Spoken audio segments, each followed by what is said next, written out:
Okay, welcome everybody. Kitzur Shulchan Aruch, the abridged code of Jewish law. We are doing chapter 40. Chapter 40, and we're up to number 14. Paragraph 14 in chapter 40. So we're discussing the laws of washing our hands for bread. So we said that we discussed what type of vessel we have to pour from, how it has to be whole and not have any cracks and different things. We discussed the water, that the water had to be clean, and then we discussed that it has to be human powered. You actually pour it, not just that water's running, and various things. So now that we've said all of that, just someone else in. So we're chapter 40, number 14, Siman Mem, Sif Yudalid, Asa le'echal b'linatila. Now, a person is not allowed to eat bread, that is, unless they've washed, right? You have to wash first. Now, even if you're planning to wrap your hands in a cloth, right? So, in other words, even though you're not going to touch the food with your hand, it's in a cloth or a rubber glove, or whatever happens to be, you're still not allowed to eat bread without washing. Now, we're going to give an exception. First, we're given the rule. Can't eat bread without washing. Wrapping your hand doesn't help. But let's say you're out in the wilderness and there's no water, right? You're in Arizona, right? A lot of places you go out in the forest and there's plenty of streams and different things. But you're in the desert. If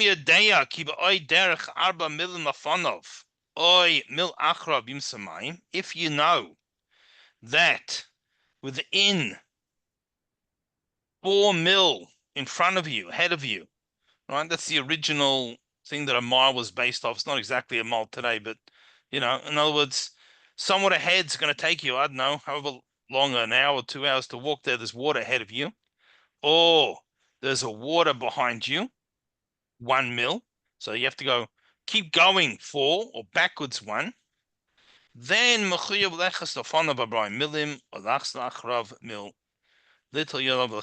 then you're obligated to keep going 4 ahead or even 1 back in order to wash, in order to eat. But if you're in a situation where even then you're not going to find water, you're literally crossing the desert and there's no water. Or perhaps you're traveling in a group. In the old days, people traveled in caravans. And if you go ahead or behind, as you leave the group, the safety is gone and it becomes very dangerous.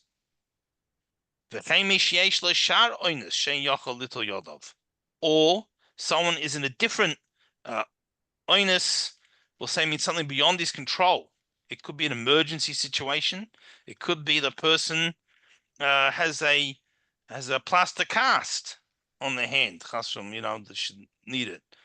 But whatever it is, now it's something that's not their fault. It wasn't their negligence. It wasn't they're in a situation where they can't wash their hand. Then if that's the case, in that case, then you can wrap your hand in a cloth, or you can put on gloves, and you can eat the bread this way. So only in an absolute lost cause situation can you cover the hand instead of washing. Okay, so for those who joined us while we were saying that, chapter 40, we're up to number 15. All right, so now we're going to have another discussion. And, those who've been with us for a while, one of the first chapters was the laws of going to the bathroom. And someone might think, really? Is that spirituality? But as we explained at the time, that's exactly what spirituality is. It's fulfilling God's will in everything. We eat like a Jew. We sleep like a Jew. We know spiritually. We even going to the bathroom has an effect. So what we're going to discuss now is, we know after we go to the bathroom, we have to wash our hands. Now, obviously, we have to wash our hands for cleanliness. So I'm not talking about that. We also have to wash our hands spiritually, because as we said, we discussed again in earlier chapters that tumah, often poorly mistranslated as spiritual impurity. Tumah is when there was life or potential for life, and that goes away. It leaves a spiritual void. And the spiritual entity that fills that is called tumah. So, as we say often, the strongest, most powerful form of tumah is a corpse, right? Because here you're not only a potential for life, yet actual life. And not only actual life, but the highest form of life. And therefore, the highest form of soul. And therefore, it leaves the largest void. But after we go to the bathroom, there's a certain tumah. Because yes, it's a waste product that's coming out, but it was something that had potential to become part of the human body. So potential to be bound up in life, and it didn't. So after we do a solid waste, if we urinate, it's a little bit different. This not necessarily have to just a little wash is good enough, but we should wash our hands, pouring the water on our hands out the cup again after we wash for cleanliness and various things. So what if we're going to discuss, a person goes to the bathroom before they eat, and after they wash their hands of cleanliness, they're going to do this washing? Can they sort of kill two birds with the one stone? That's going to be the discussion we have. David, yeah, had your hand up? Yes, Susan's having problems with her microphone, so she put something in the chat. Can you send not to wash your bread? We did say to wash the nagovas in the morning. We can, thank you, Dov pointed out. I'm sorry, Susan, I was looking in the book. So we said you can wipe your hands on something rough, maybe not sand, but like say wood or stone or something. When we don't have water, at least a stepping stone. But that doesn't help us for bread. That's the nagovas in the morning, washing in the morning. Okay. Tesvav, number 15. A person went to the bathroom before they ate. They need to wash their hands. The birchas ashiyotza, and also in order to recite the blessing of ashiyotza, right? As we again said in an earlier chapter, after we go to the bathroom, we thank Hashem that our body is working properly. We have special brach of ashiyotza, right? We thank Hashem that our body is working properly, and we might just take that for granted and think that's cute. But anyone who, God forbid, or they've seen someone or they've been in a situation where the body's not working properly and they can't go to the bathroom, understands that it really is a tremendous blessing. Just side point to this, there's the terrible joke of the Aleinu prayer. Comes to the heavenly court and says, I'm the very last part of davening. So everyone rushes through me. It's not fair. So they say, you're right. We'll make you be said as part of the Rosh Hashanah service, and everyone will say it properly. Okay, just a sidetrack on the joke. Elaine was part of the Rosh Hashanah prayer before it was the end of davening, but let's not let the facts get in the way of a good joke. Right? Okay, so the Asher Yotzer heard about this, and he comes and he says, it's not fair. I'm the blessing that people have to go to the bathroom. They laugh at me. They don't take me seriously. So I said, okay, we'll make you be one of the 7 blessings under the chuppah. Oh. So the third, after hearing this, the mamzer, right? The child born from adultery comes, says, not fair. My parents did the sin, not me. Why am I the mamzer? Says, you're right. I'll make you the president of the shul, or whatever else you wanna, wherever else you wanna put. Hope there's no presence of the shul here. I wouldn't offend anyone, but that's how it goes. All right. So we need to wash our hands afterwards and say Asher Yotza, the blessing that our body works properly. So v'gam tzarich litul yad al v'suda, and you also need to wash your hands for the meal. You got to do both. Now, yesh b'zeh kamas feikus. What happens is there's a lot of doubts. Okay, and again, this is the abridged code of Jewish law, it's not the full code. So, but the essentially, so it doesn't talk about what the doubts are, but essentially the doubts are, the issue is which one goes first. Do you say Asher Yotza first? Do you say the blessing of food first? Do you start the meal, then say Asher Yotza? Because normally you can't speak between the blessing of washing your hands and eating. Or do we need to say Asher Yotza? So it becomes an issue. And essentially, whatever you do is wrong. Because there's a problem. So he says, Al Kain, therefore, Anachan, the best thing is to do as follows.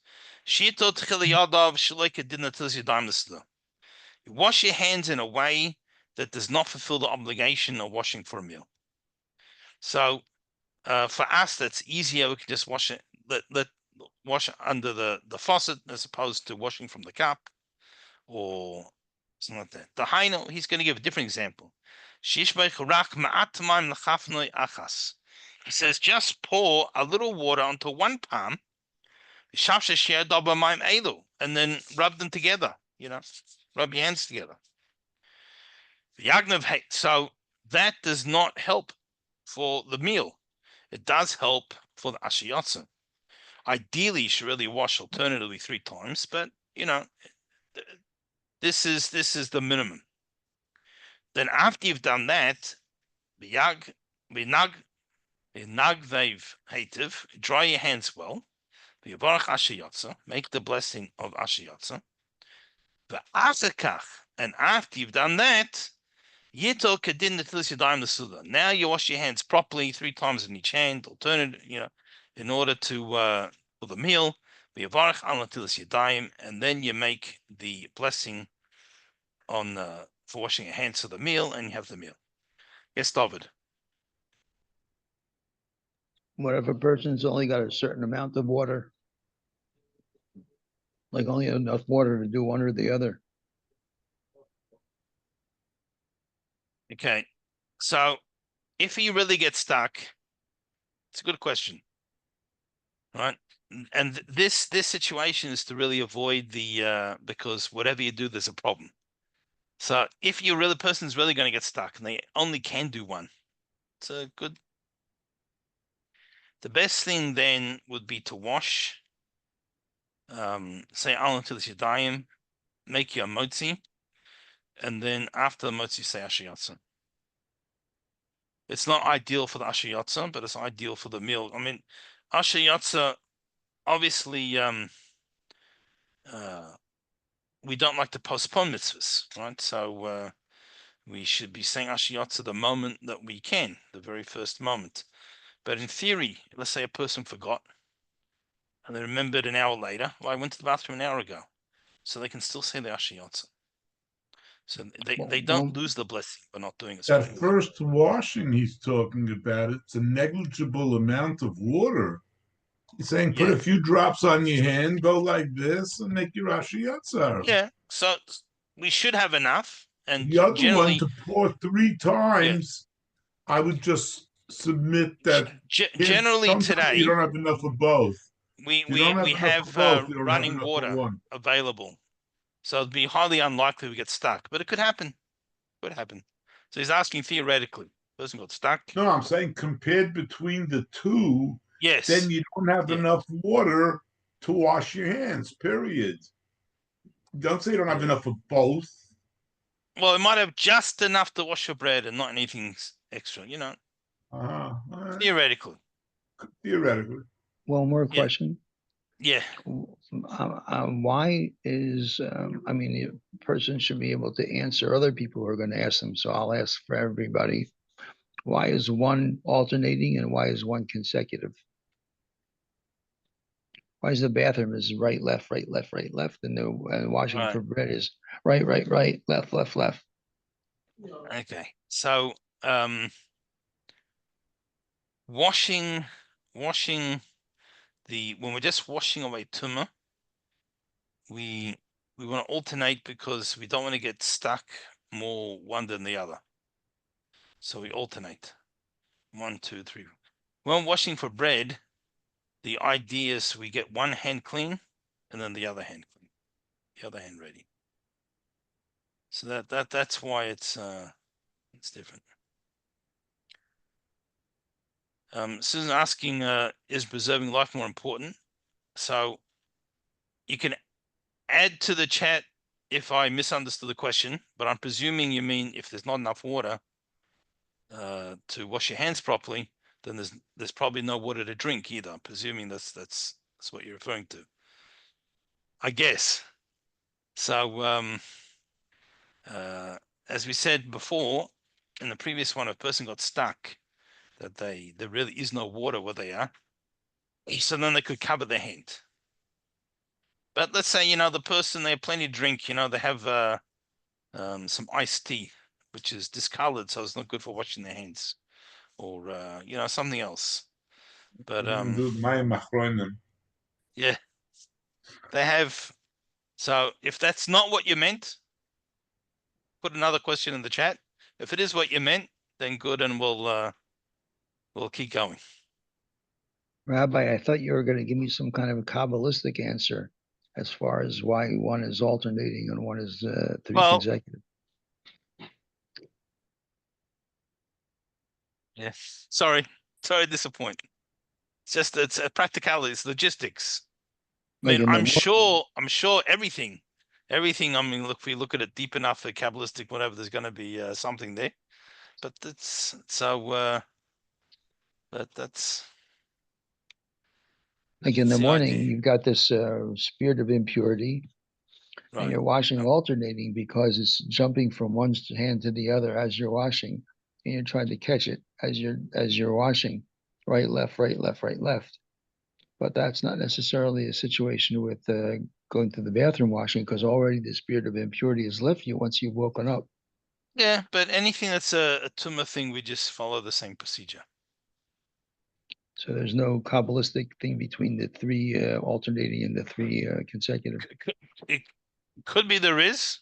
I'm That you're aware. I can't claim to be the master of all Kabbalistic literature, but my understanding is that it's the hopping tumor. The tumor jumps yeah. from hand to hand when you're washing in the morning. Yeah. And when we do the bread, we take care of one hand and the other hand. It's not so much. It's not that issue. So yeah. All right. Test sign 16. Now we're washing. Why are we washing? Because our hands. We just to recap. We're not always paying attention to everything our hands touch and everywhere it goes. And our hands may have touched a part of our body that's normally covered. It may have touched something that wasn't so clean. Various things spiritually we're talking about. And therefore, we have to wash them before we have the meal. But I've washed now. So number 16, Misha Imsa Suda. Now in the middle of the meal, Nega Begufim Komisim Chusim. They touched a place on your body that's normally covered. You scratched your head, right? Your scalp, which again is normally covered by hair. Shishtimayim, or you went to the bathroom. Right? You had to go to the bathroom. Then you have to wash a second time. Abel, however, we don't make a blessing on the second time because we're already in the middle of the meal. So even if you moved your bowels in the middle of the meal and you wash again, you don't have to make a new blessing. Okay, there is an opinion that you do, but generally speaking, we don't. Just mention. Okay, so that's the idea. If we have to wash again. Just to mention, theoretically, even if you went into a bathroom, you would have to wash again. So today's bathrooms, we did discuss this once before, don't necessarily have the same halachic category of bathrooms of the past, because things are flushed, right? So it's normally when you go into the bathroom, there's nothing there. It's in your house and everything's nothing. There's nothing actually there. And the toilet bowl itself is, is ceramic. It's not like an old wooden thing or whatever they had that absorbed.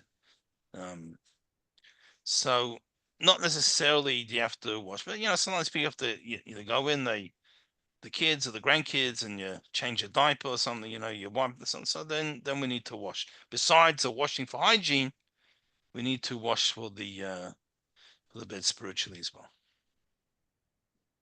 But we don't make another blessing. Yud Zayin. If we eat something that was dunked in water, was dipped in water, in a liquid, it doesn't have to be water actually, in a liquid. So now the issue is, we know that tumah transfers through liquids. Or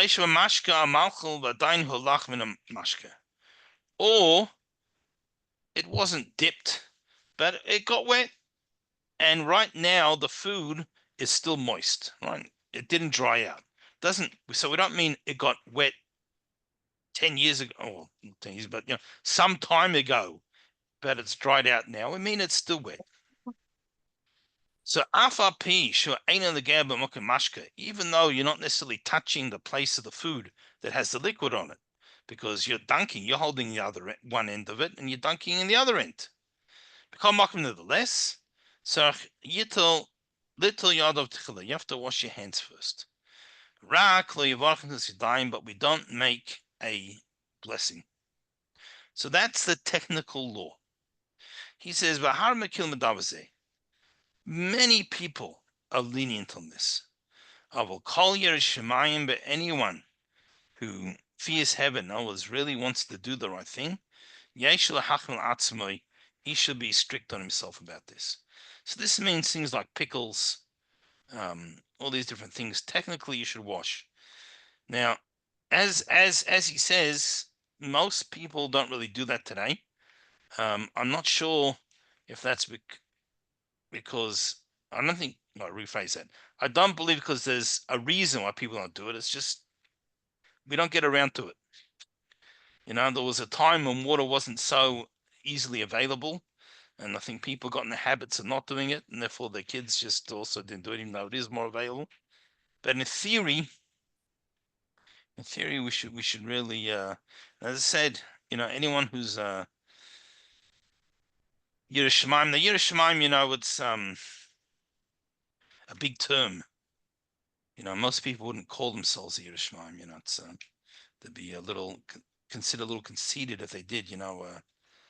I'm a Yiras Shemaim. I'm a God-fearing person. But what we mean is that if we're aspiring, we're aspiring to really do the right thing. We really want to be careful. So we should try and do that. Now, what are the liquids? So 18. Mashkim Shiva.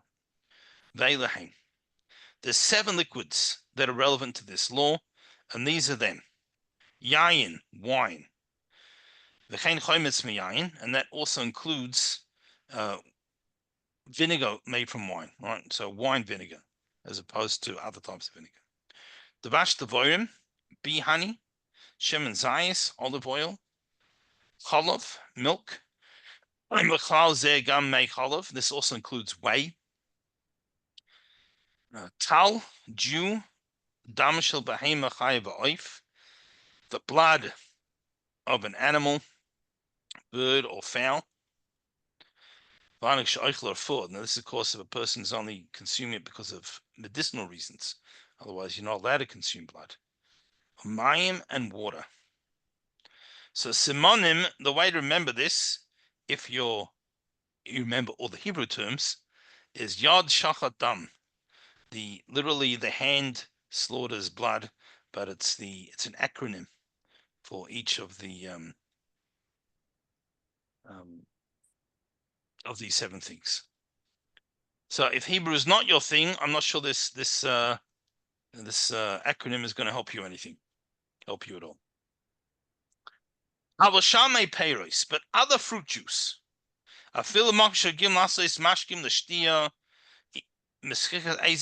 Even if you live in a place where it's the norm to juice these fruits for the drink, for the liquid. In other words, they're grown for the liquid.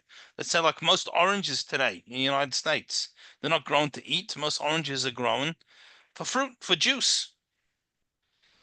They still don't have the halachic category of a mashka, of a liquid, in this respect. Now, although in colloquialism, in the slang, when people say mashka, they normally mean an alcoholic beverage, right? But in halachic discussion, we say the 7 mashkim, the 7 drinks, 7 liquids are these, right? It's not the 7 mashkim, whiskey, vodka, ara, it's separate usage of the term. Okay. Number 19.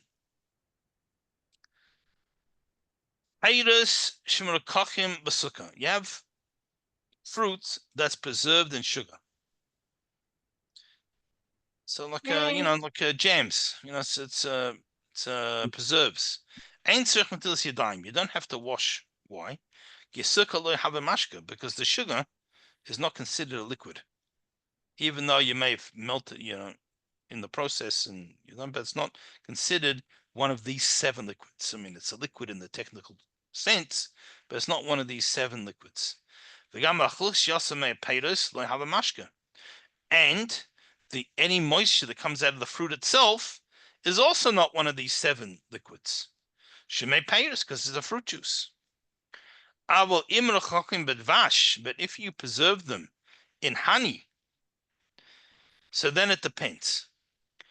If the honey's congealed and this preserve has become a solid, it's no longer a liquid anymore. Heitiv, so fine. Then you don't need to wash. Because now it's left the category of a liquid, and it's gone into the category of a solid food. And no longer requires to wash the hands for it, because it's a food. It's a solid food. It's not a liquid. But if it didn't really congeal, it's still a little it's still a little, it thickened a little, but it still flows. Then now you need to wash your hands before you eat it.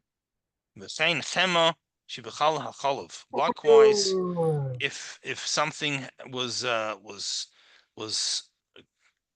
prepared with butter, right, and the butter is now it's hot, so it melted. It's liquid, because butter, or liquid butter, is considered a offshoot of milk. Sim imhi karusha, if it's solid, then ein mashka, it's not a liquid. Rak oichel is considered a food. Avol imhi namoichel, but if it has melted, harahi mashka, then the butter is also considered liquid for this din.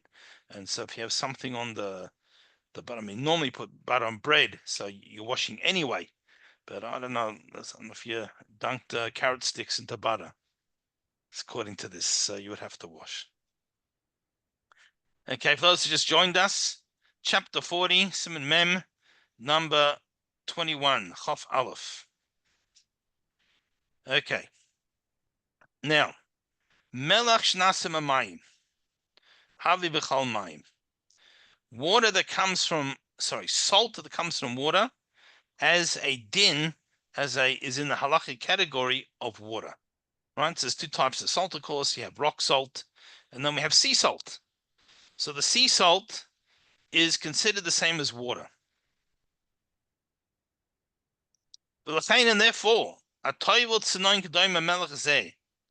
Someone who dunks his radish or something into salt, sarach netilas yadayim. He has to wash his hands like with bread. Now, I can't say I've actually ever seen anyone do this nowadays, but but it's all right. Yain saraf, whiskey, essentially, liquor.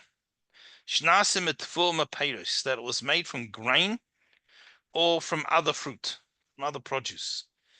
Eina mashka l'inyan, it's not considered one of these 7 liquids. So therefore, it's only considered a vapor or sweat. Looks like it's not a liquid per se. It's like some type of condensation from the grains or the fruit. It's not considered actual one of the 7 liquids. So if you dunked your carrot sticks into whiskey, then you don't need to wash. But even though you put water into the mixture, right? So and it's a minor part of it. But nevertheless, it's so minor, it's not the issue. And therefore, someone who dunks some type of food into liquor, he doesn't need to wash his hands as if he did something else. That's if he made it from grain or fruit.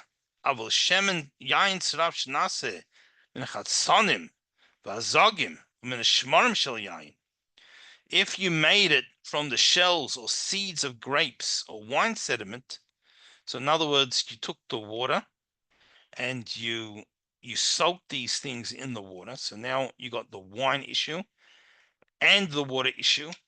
Nira the Havamashka, he says that should be considered one of the 7 liquids.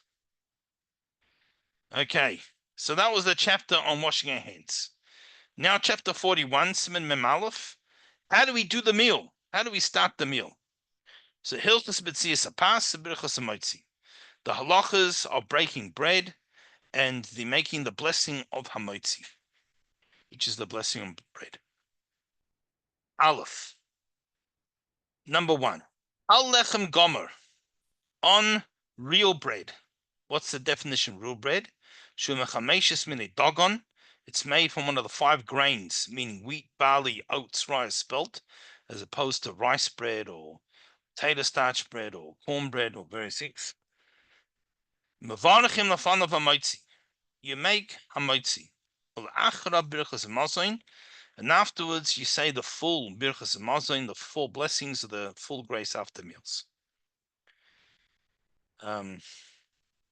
Base number 2. You have to be careful that you shouldn't have any interruption between the blessing of washing your hands and making the hamotzi, the blessing on the bread. Avol, however, even though you can't interrupt, however, you are allowed, mutter, it is permissible, lanos amen al eza bracha shu shemeya, to say amen on any blessing that you hear. So you might be at a meal and several people making kiddush, several families make their own kiddush. You're in the first shift, and so you've gone and washed, and someone else makes kiddush. You can say amen. Or while you're waiting for the host to say hamotzi, you hear other people say the blessing on washing their hands. You can say amen, whatever it happens to be. So amen is not an interruption. Now, here. Now a pause. Now a lot of people aren't aware of this, and this often happens. It's not only speaking that can interrupt, but it's pausing, doing nothing. The time it takes to walk 22 amos. So people say about 12 seconds. Or the time it takes to walk from one house to another house. Even if it's a short distance. Or if someone spoke about something that does not have anything to do with the meal, mikre hefsik. This is called an interruption. So we can't do that. B'diavad, if im hefsik, so after the fact, if you did interrupt, leislan bo, then if you didn't do something,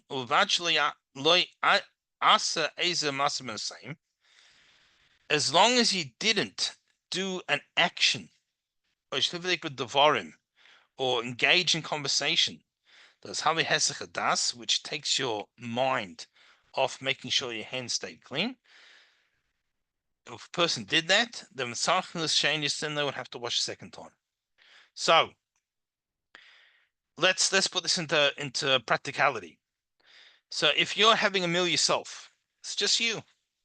So after you wash your hands, so you should have the bread ready already before you wash your hands, and you should say until Siddhaim, and straight away, without even 12 seconds, right? You should make hamotzi and eat.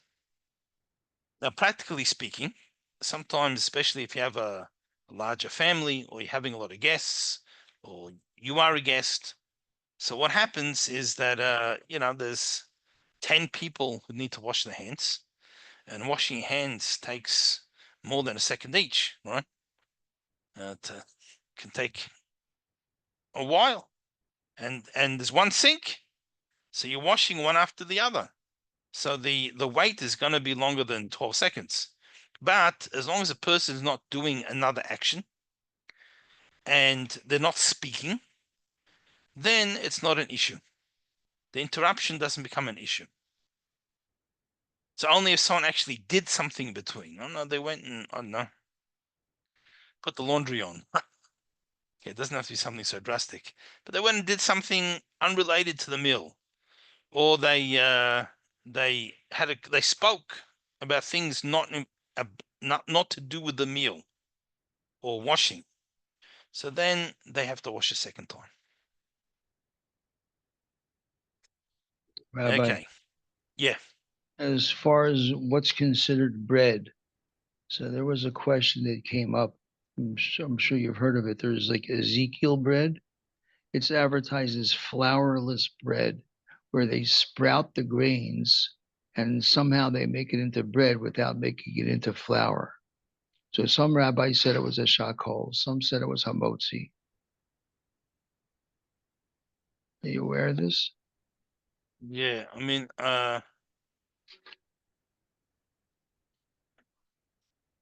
they don't make it floured at all. Right. It's called flourless bread, no flour. It's made from the ground sprouts of the grain. I'd imagine it would be, because I don't think it Would be. matters if you made a flour or not. The issue is going to be, did you make a dough out of this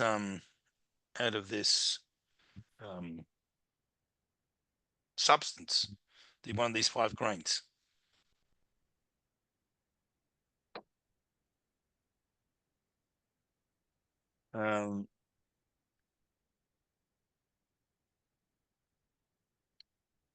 Okay, I'm just looking it up while we're speaking. So the people say it's not a motzi because they say that the kernel starts to decompose in the sprouting process. So essentially loses its status as wheat. That's what they say. But it appears that the majority of Lach authorities say that's not the case.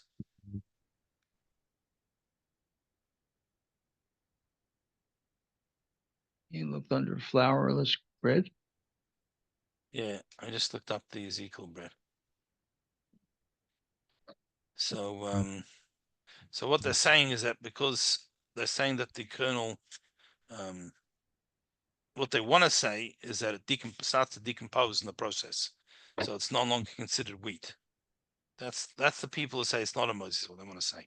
But majority of halachic authorities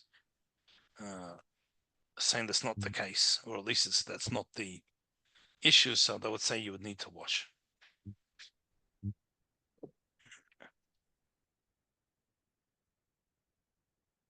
All right. Number 3. So, but say a pas mokim muvchaboy. We're not talking about Shabbos now. Now we're talking about in general.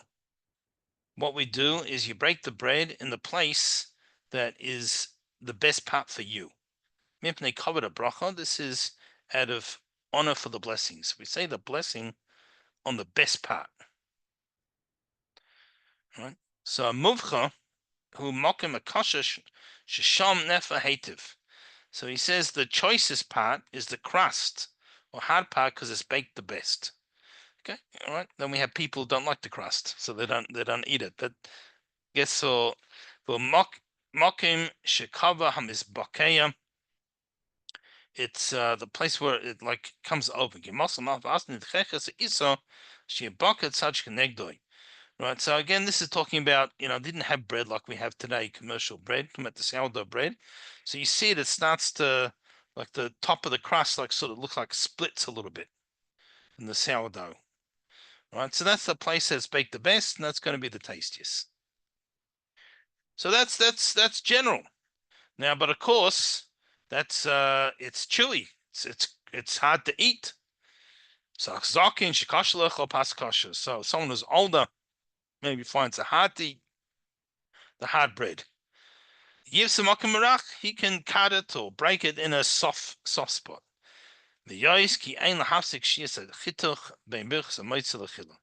main thing though is that the cutting should not make an excessive delay between the blessing of the motzi and the eating.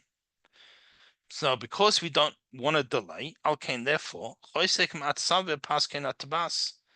you make some type of sign. You use the knife where you want to cut. So he's mentioning the custom where you do it all the way around. Some people just do one on top. But in a way that when you pick up the piece, he's going to take this entire loaf with him.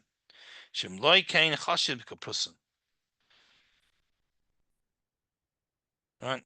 So you lift the entire, otherwise it's going to be silly cut off. Right? In other words, you just make a mark. If you cut it too much, that when you pick up this piece, the piece comes off, then it's not considered a whole loaf anymore.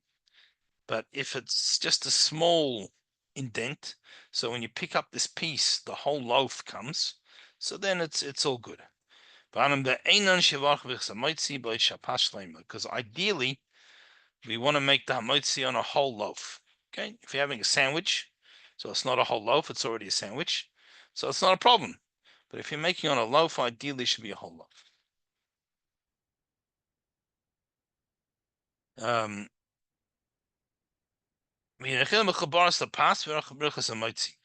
So while it's still connected, you leave the piece joined and you say the hamotzi.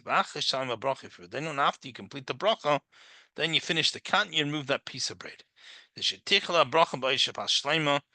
the bracha is completed when it's all one loaf. Likewise, if you're taking bread from, and it's not a whole loaf, get still, you still don't cut the whole slice off that you're having before the blessing. Because even though it's not a whole loaf, at least it should be a bigger loaf. You should make the blessing on the biggest piece available.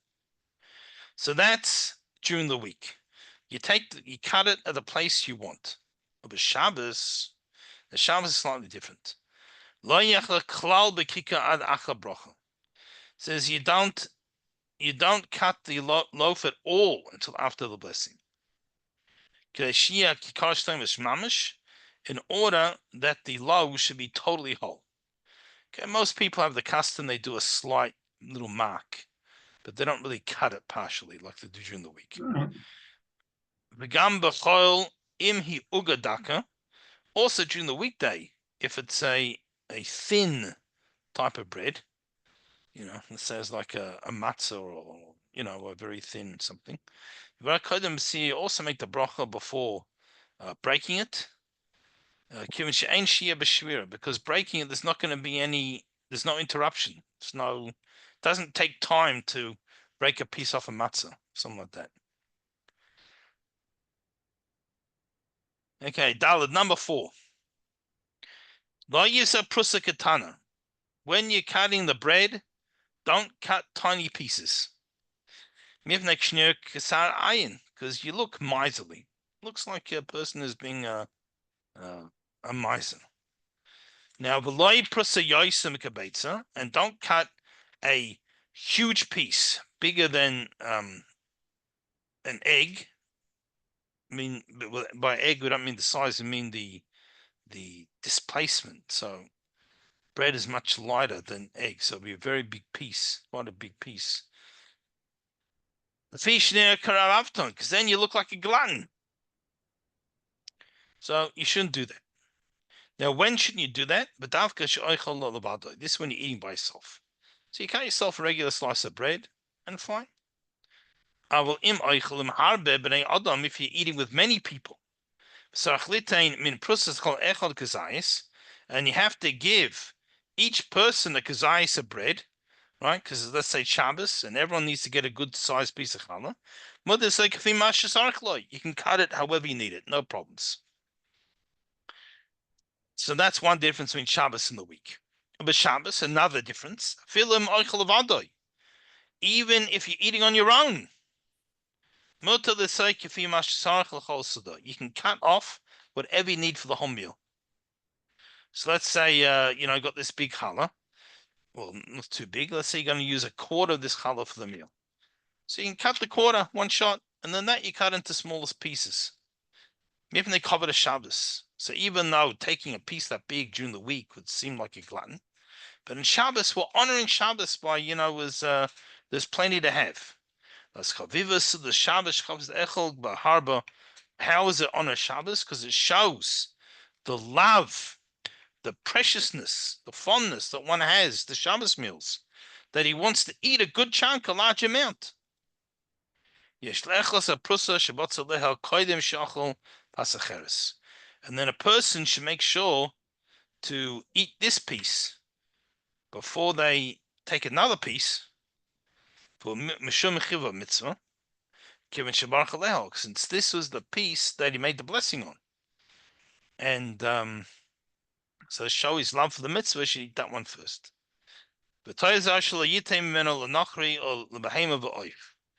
And it's also preferable the piece that you've made the blessing on, cut off of the blessing, it shouldn't give part of it to a non-Jew or an animal or a bird. It should be used for the people that have the mitzvah to make the blessings. Okay. Number 5. Hey. Haydim Shiavarich. Before a person makes the blessing, he should put both hands on the bread. Why?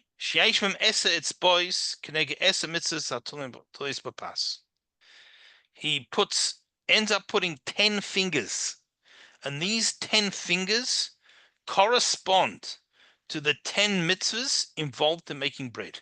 What are the 10 mitzvahs? 1. You can't plow with different animals. Here we give an example of an ox and a donkey, a mule, because the different heights, different strengths. It's cruel. We can't do that. Kalayim, when we plant, we can't plant species together. We have to have each species of plant separate. Leket. Right, these are the stalks that fall during the harvest, and you leave that. Shecha, if you forget a sheaf, you leave it in the field for the poor. Right, and this leket that you dropped is also for the poor. Paya, the corners, you leave the corner of the field for the poor. Loi sachsun, right, that you're not allowed to muzzle the animal as it's threshing. Truma, we give truma to the our tithe to the coin. Maisa Rishon, then we give a tithe to the Levi. Maisa Sheni, then there's a second tithe which goes to the It was eaten in Yerushalayim, and challah. And we make the dough, we separate the challah. So these are the 10 mitzvahs. And that's why I make sure to have all 10 fingers on the bread when we make a motzi. And therefore, comes out, yesh eser tevus b'chas hamotzi. There are 10 words in the bracha of hamotzi. Just a side point to this. Some people, we know, of course, when we don't count people by saying 1, 2, 3. So when people are trying to ascertain if they have a minyan, and instead of counting the people 1, 2, 3, many people have the custom to say the bracha b'motzi. Baruch atah Hashem Elokeinu melech hamotzi lech min haaretz. Because you see, there's 10 words. So there's 10 words. Ve'eser tevus is pasuk einei cholalecha yisaberu. And there's also 10 words in the pasuk, which means the eyes of all look expectantly to you, Hashem, right, to be sustained. Ve'eser tevus b'pasuk, and there's another verse corresponding to this which has 10 words. The one that speaks about the blessed produce of Israel. Eretz, it's a land of chita, of wheat, sa'ira and barley. Ve'eser tevus pasuk v'yitin lecha. And there's also 10 words in the pasuk of v'yitin lecha, which Hashem He gives to you. May Hashem give you. Right? It's a famous verse. And again, all this is talking about our livelihood.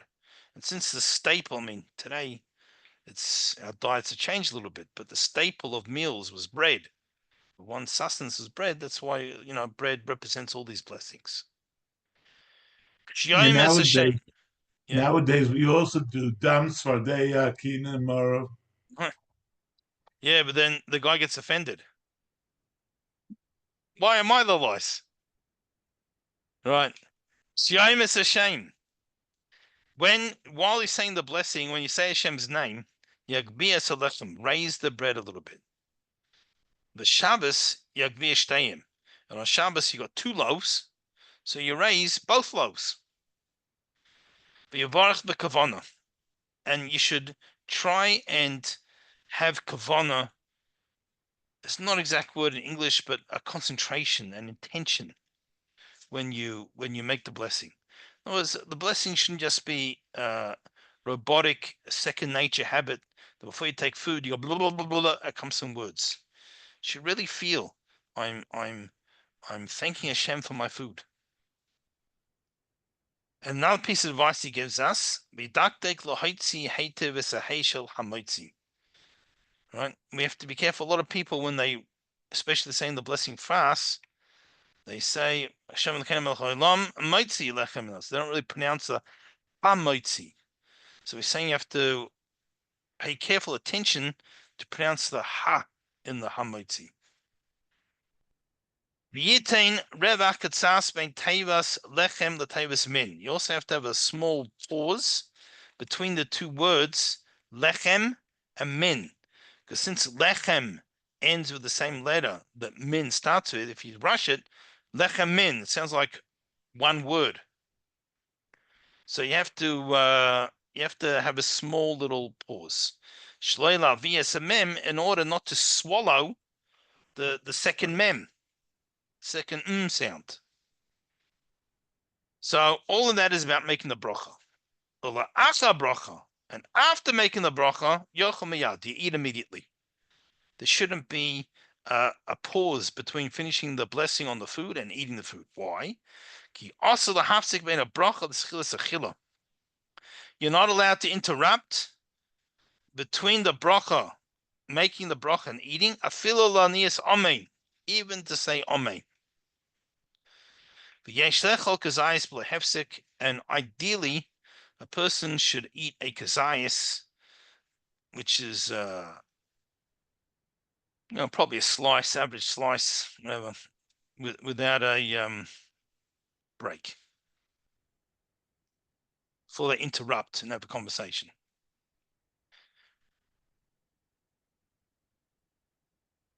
Vav, number 6. You should bring salt to the table before you break the bread. And then and then you dunk the piece of bread that you're eating now for the blessing into the salt. Why? Because our table is compared to the altar that was in the base of Mikdash. The carbon, and what we eat is like an offering to Hashem, because we're going out of our way to have kosher food. We're saying a blessing before, we're saying a blessing afterwards. We're turning this into an act of holiness. V'nemar, and it says in Leviticus, tells us about kabbonis, about offerings, sacrifices. Al kol kabboncha takriv melech. Every single offering needs salt. So so since our table is compared to the altar, oh, sorry, the 7 points. That's why we have the salt. Now, also, since it's compared to the altar, we shouldn't kill any lice or other vermin, right? The table, don't start killing insects. So hopefully there's not too many bugs on your table while you're eating. But if it is, we should try and avoid killing them. Squeeze in one more. Zayin, number 7. When you distribute bread to others at the table, don't throw them. Also, lizark is a pass, because you're not allowed to throw bread. Showing disrespect to food means showing a lack of appreciation to God for giving us the food. Here's what Hashem gave you, and you throw it around willy-nilly. It's not nice. And also, you're not meant to give the bread directly into the other person's hand. Rather, you put it in front of him. So some people just put it on the table in front of people. What often happens is, especially in Shabbos, where you have quite a few people, you bring some type of plate or tray, and you put it onto the plate, and you pass that round, and then people take themselves from the tray. All right. Any questions? Yeah, David. As far as the dipping in the salt, the footnote here says the Shulchan Aruch Harav and the Mishnah Brura mentioned that according to Kabbalah, it's proper to dip the bread in salt 3 times. Yeah. Right, and that's because salt represents a spiritual level of gevura, of divine strictness, and the bread is the chesed, is the kindness we're giving, and so by doing it 3 times, we nullify the divine attribute of strictness. There's other reasons I heard. Oh, go ahead. Yeah, Yitchok, Isaac. No, go ahead. There's other reasons I heard. Yes, you need some more direction. Friday night, you're sitting at the table. Challahs are covered. You washed your hands. Now, you take the cover off and hold the challahs. You hold the challahs under the cover. When you make the bracha, is it? I'm just all these different. There are different customs. If you don't have a set custom you got from your father, I would say uncover it, because it shows this is what you do in the mitzvah. So the ones that cover is because the cover and you hold the 2 challahs. That would be the idea. But there are people who have the custom, and it's a legitimate custom, and it's based on ideas as well. So I'm not going to say it's wrong, but in the ideal world, if unless you have some other custom, otherwise it's better to actually hold them in a revealed way and say the blessing. I remember my father, I believe, used to just hold the challahs, but my brother now is a Skodia chassid, so they have and they cover, and one hand, I was just, thank you. Yeah, that's all there are. It's not wrong. Baruch Hashem, you should have bread to be able to make a bracha on. Yeah. Plenty of times my father didn't have the bread to make the bracha on. So I'm grateful. You should Baruch make lots. Hashem. You should earn lots of bread. Also, there's other reasons. That's Yeah. the words for lechem, and the word for the letters for lechem is the same letters as melach, which is salt. Yes. And then also there's- cholam. That's an extra. You got a vav in there. And then there's another, right? And then there's another reason, which is the gematria of lechem is 78. And the Yeah. gematria of Hashem's name, which is 26, Times Time. it's 3 times insulting. is 78. So you're dipping once for Hashem's name, the second time for Hashem's name, and the third time for Hashem's name. Okay. So 26 times 3 is 78. Here we go. All right. I wish everyone a wonderful week. I'm presuming it's as usual next week. I don't think this Kyle takes Thanksgiving off weekend. No. No, We don't know. I don't think so. we give Thanksgiving even All though we right. have. Have a wonderful week, everybody. You too. Thank Take care. you. See you next week, you. God willing. Thank you. See you next week. Bye bye.